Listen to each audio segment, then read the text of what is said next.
You ever notice there are two common leadership styles? There are people-focused leaders, great with people, not so great with results, and result-focused leaders achieve excellence, but often they leave a lot of casualties. You know what? There's a better approach you can take that values both. So I want to look at 3 keys to leading in a way that values both relationship and results.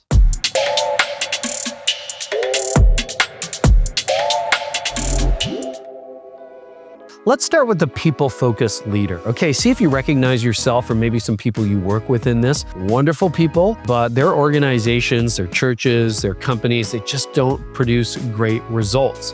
There's very little accountability, kind of a general drift. It's like, we got close, or you know what, everyone's happy, so we're good. Poor metrics, they might even say, well, you know, attendance isn't everything. Deadlines mean almost nothing to them, right? It's like, well, you tried hard. And basically their work quality is mediocre. Now, the thing about people-focused leaders is people enjoy being together, but there's no growth. And when that happens, here are the long-term challenges. If you're just people-focused, but you ignore results, you don't really get a lot of new people joining because, quote, the party isn't that great, right? It's not that awesome. You're certainly not going to attract high capacity leaders, and your church or organization is not going to make progress. Now, contrast that with the results focused leader. Naturally, this is what I am. I am driven by outcomes and excellence.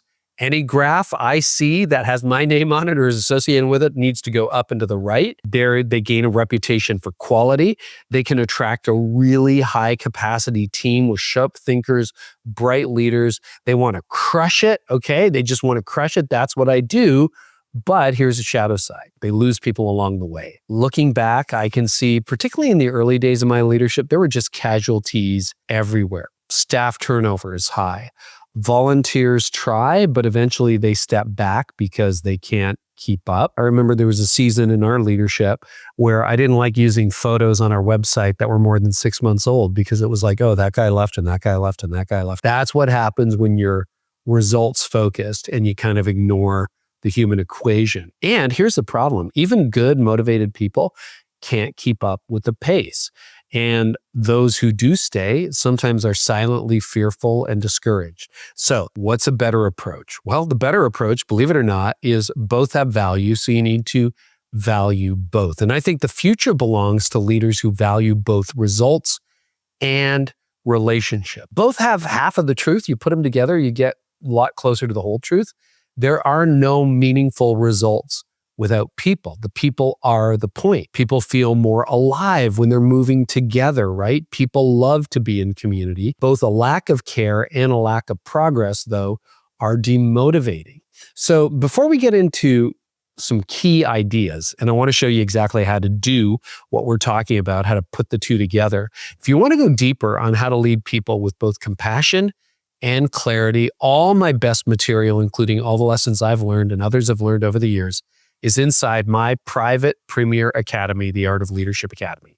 In the academy, you're going to get the exact strategies, tools, and skills that you need to build a healthy, high-performing team. There's a full course actually on team leadership, plus workshops, team training, resources, and more.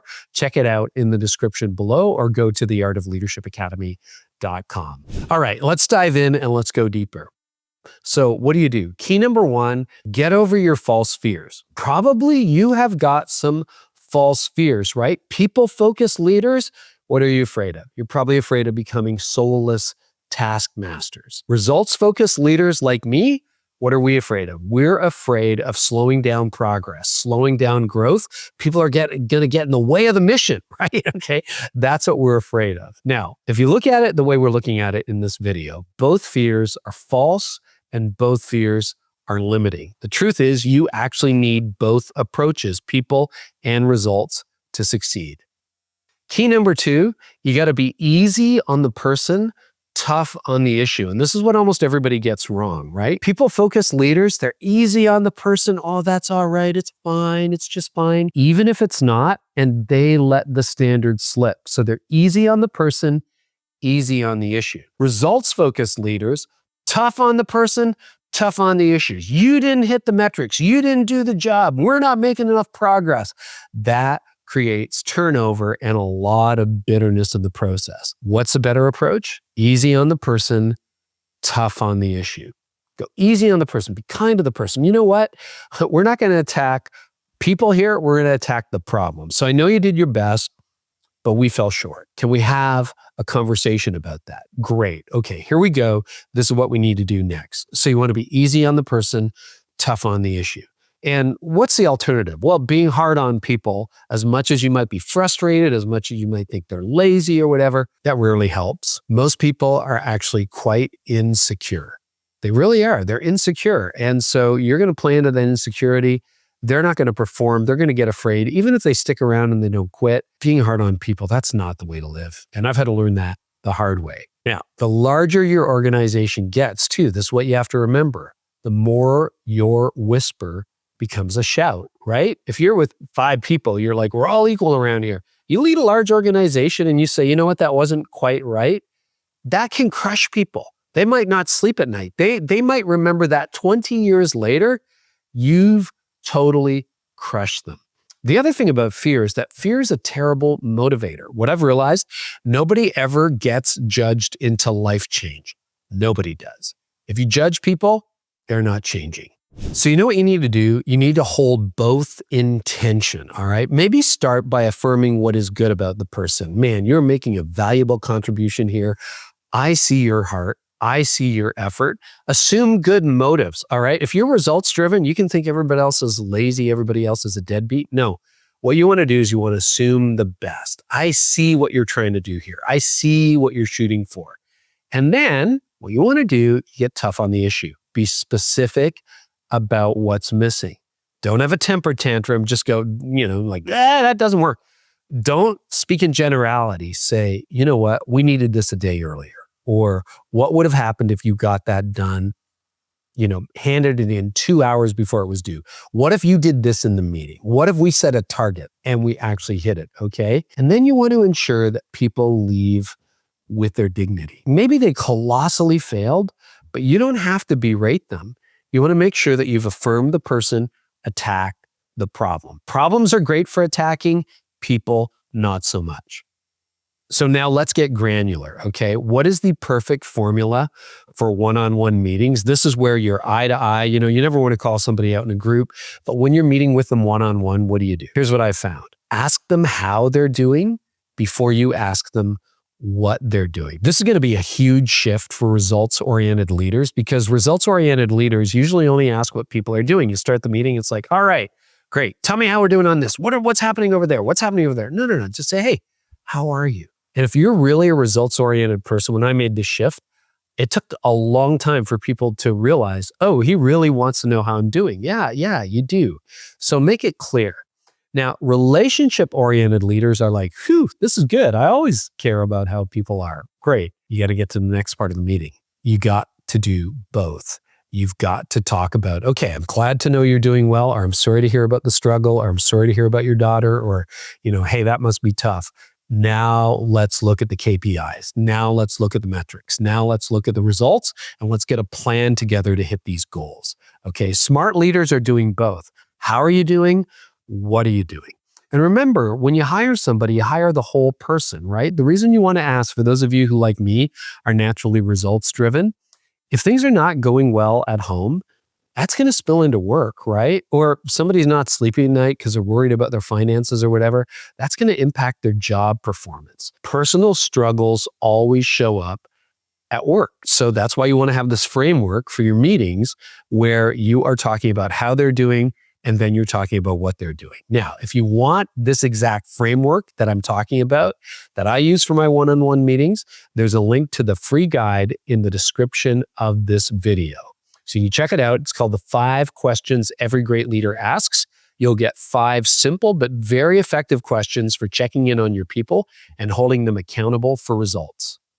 So what are the benefits of this approach? Well, it's going to help team members sort out work issues from life issues, okay? I can't tell you the number of times I've sat down with a team member who wasn't doing well, and I thought it was a work issue, and you ask how they're doing, and then you discover, they had a cousin who died, or a neighbor got robbed, or, something happened and it's really distracted them. In my life right now, We just had a natural disaster through this area. I mean, it was like a tornado, a hurricane went through. I have been a little bit distracted at work. That impacts me because I got to hire contractors. I'm dealing with like losing trees all over my property. That impacts me. It's the whole life. A marriage is not going well. And you know what you do? You're not a counselor, but you just sit down with a team member and go, thank you for sharing. Is there anything we can do to help? 9 times out of 10, they're going to say no. But sometimes they might say, you know what, like I'd love a counselor. Great, you got a fund for that. Go get them a counselor, make a referral, whatever.